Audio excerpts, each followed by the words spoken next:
Сәлем достар, менің каналыма қош келдіңіздер. Бүгін сіздермен шоколадный сметанник пісіреміз. Видеоны соңына дейін қараңыздар.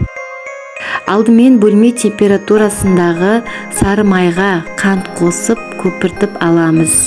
Бір жұмыртқа салып,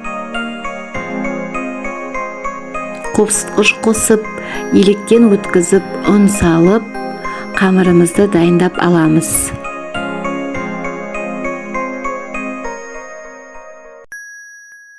Қамырды салафанға салып, тоңазытқышқа 15-20 минутқа қоямыз.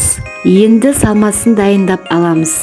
Ыдысымызға қаймақ салып, үстіне 1 стакан қант, 3 жұмыртқа салып, және сармай мен шоколадты ертіп алып, қосатын боламыз.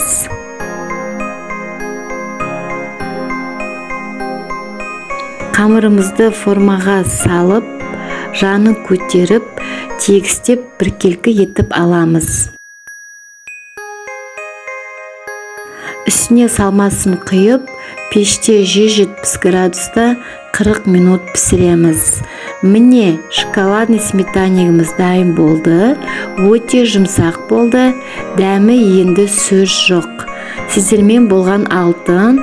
Егер менің рецептімді қолдансаңыздар, лайк басып, комментарий жазып, тіркеліп кетіңіздер. Кездескенше достар.